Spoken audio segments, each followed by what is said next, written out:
राधे राधे मेरे प्यारे भाइयों बहनों माताओं व बंधुओं। आज गुरुवार के दिन मैं आपके लिए लाई हूँ श्री विष्णु पुराण की कथा। बंधुओं, गुरुवार भगवान विष्णु का दिन। बंधुओं, गुरुवार के दिन भगवान विष्णु की विष्णु पुराण कथा को सुनने मात्र से भगवान विष्णु आपकी झोली खुशियों से भर देंगे। आपके यहाँ किसी चीज की कमी ना रहेगी।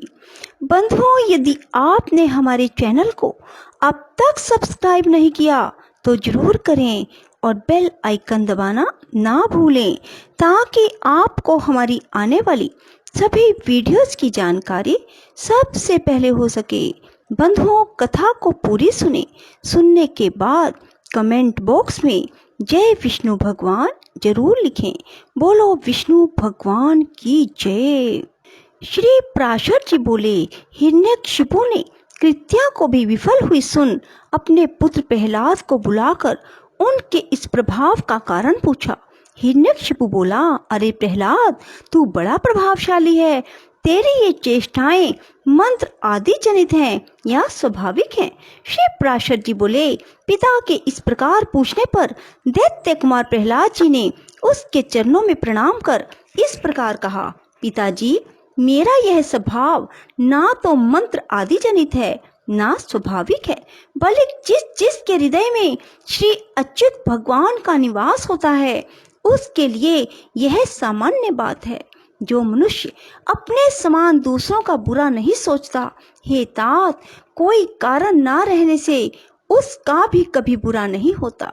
जो मनुष्य मन वचन या कर्म से दूसरों को कष्ट देता है उसके उस पर पीड़ा रूप बीज से ही उत्पन्न हुआ उसको अत्यंत अशुभ फल मिलता है। अपने सहित समस्त प्राणियों में श्री केशव को वर्तमान समझकर मैं ना तो किसी का बुरा चाहता हूँ, ना कहता हूँ और ना करता हूँ। इस प्रकार सर्वत्र शुभ चित्त होने से मुझको शारीरिक, मानसिक, दैविक, भौतिक दुख किस प्रकार प्राप्त हो सकता है? इसी प्रकार भगवान को सर्वभूत में जानकर विद्वानों को सभी प्राणियों में अविचल भक्ति करनी चाहिए।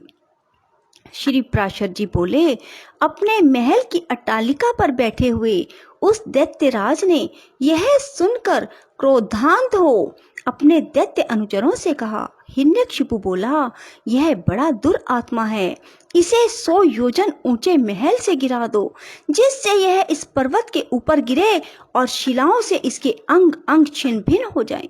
तब उन समस्त दैत्य और दानवों ने उन्हें महल से गिरा दिया।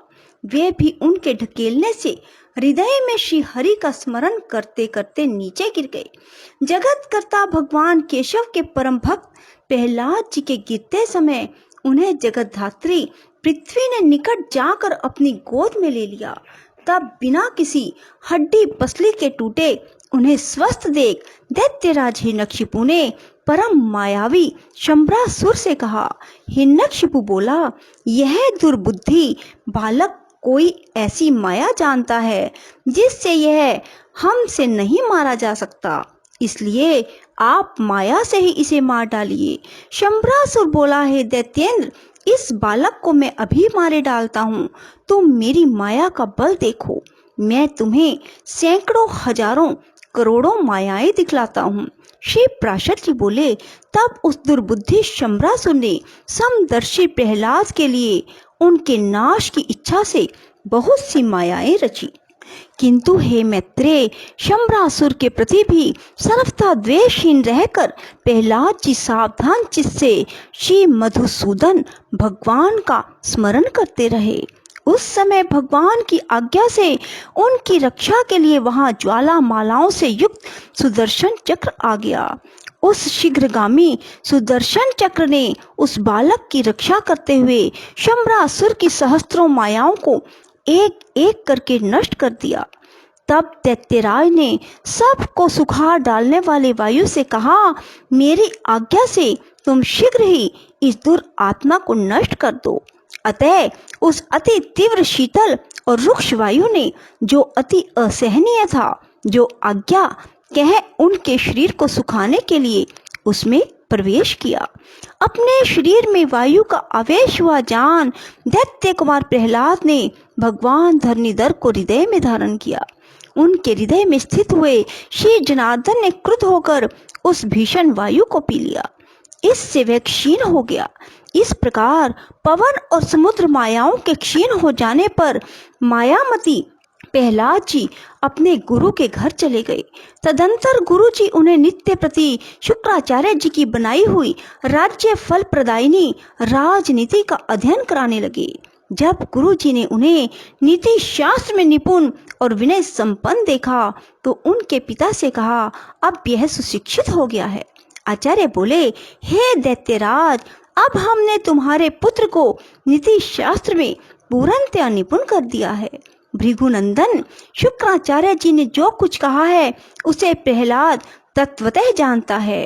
हिरण्यकशिपु बोला, प्रहलाद, राजा को मित्रों से कैसा बर्ताव करना चाहिए और शत्रुओं से कैसा, त्रिलोकी में जो मध्यस्थ हो उनसे किस प्रकार आचरण करें, मंत्रियों, अमात्यों, बाहरे और अंतःपुर के सेवकों, गुप्तचरों, पूर्ववासियों, शंकितों तथा अन्य अन्य जनों के प्रति किस व्यवहार करना चाहिए। हे प्रहलाद, यह ठीक ठीक बता कि करने और ना करने योग्य कार्यों का विधान किस प्रकार करें, दुर्ग और आट्विक आदि को किस प्रकार वशीभूत करें, गुप्त शत्रु रूप कांटे को कैसे निकालें। यह सब तथा और भी जो कुछ तूने पढ़ा हो वह सब मुझे सुना।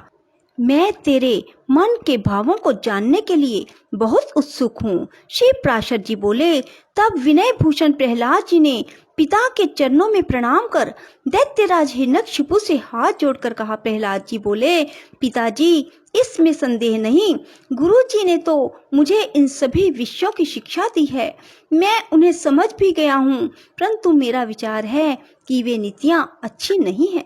साम, दान, दंड और भेद, ये सब उपाय मित्र आदि के साधने के लिए बतलाए गए हैं, किंतु पिताजी आप क्रोध ना करें, मुझे तो कोई शत्रु मित्र दिखाई ही नहीं देते, और हे महाबाहो, जब कोई साध्य ही नहीं तो इन साधनों से क्या लेना।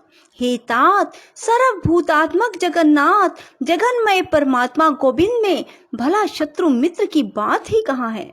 श्री विष्णु भगवान तो आप में, मुझ में, अन्यत सब जगह है, फिर यह मेरा मित्र है, यह शत्रु है, ऐसे भेदभाव को स्थान ही कहाँ है।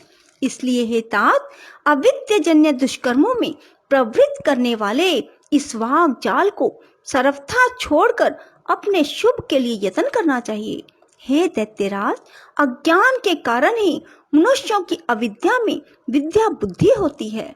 बालक क्या अज्ञानवश खद्योत को ही अग्नि नहीं समझ लेता। कर्म वही है जो बंधन का कारण ना हो, विद्या वही है जो मुक्ति की साधिका हो। इसके अतिरिक्त कर्म तो परिश्रम रूप तथा अन्य विद्याएं कला कौशल मात्र ही हैं। हे महाभाग, इस प्रकार इन सब को असार समझकर अब आपको प्रणाम कर मैं उत्तम सार बतलाता हूँ, आप श्रवण कीजिए। राज्य पाने की चिंता किसे नहीं होती, धन की अभिलाषा भी किसको नहीं है, तथापि ये दोनों मिलते उन्हीं को हैं जिन्हें मिलने वाले होते हैं। हे महाभाग, महत्व प्राप्ति के लिए सभी यत्न करते हैं, तथापि वैभव का कारण तो मनुष्य का भाग्य ही है, उद्यम नहीं। हे प्रभु, जड़, अविवेकी, निर्मल, अनितिज्ञों को भी भाग्यवश नाना प्रकार के भोग और राज्य आदि प्राप्त होते हैं। इसलिए जिसे महान वैभव की इच्छा हो उसे केवल पुण्य संचय का ही यत्न करना चाहिए। जिसे मोक्ष की इच्छा हो उसे भी समत्व लाभ का ही प्रयत्न करना चाहिए। देव, मनुष्य, पशु, पक्षी, वृक्ष, सरीप, ये सब भगवान विष्णु से भिन्न भिन्न स्थित हुए भी वास्तव में श्री अनंत के रूप हैं। इस बात को जानने वाला पुरुष संपूर्ण चराचर जगत को आत्मवत देखे, क्योंकि यह सब विश्व रूपधारी भगवान विष्णु ही है। ऐसा जान लेने पर वे अनादि परमेश्वर भगवान अच्युत प्रसन्न होते हैं और उनके प्रसन्न होने पर सभी क्लेश क्षीण हो जाते हैं। श्री प्राशद जी बोले, यह सुनकर हिरण्यकशिपु ने क्रोध पूर्वक अपने राज सिंहासन से उठकर पुत्र प्रहलाद के वक्ष स्थल में लात मारी और क्रोध और अमत से जलते हुए मानो संपूर्ण संसार को मार डालेगा, इस प्रकार हाथ मलता हुआ बोला। बोलो विष्णु भगवान की जय। राधे राधे। जय श्री कृष्णा। बंधुओं, यदि आपको हमारी वीडियो पसंद आए तो इसे लाइक करें और शेयर भी जरूर करें। धन्यवाद।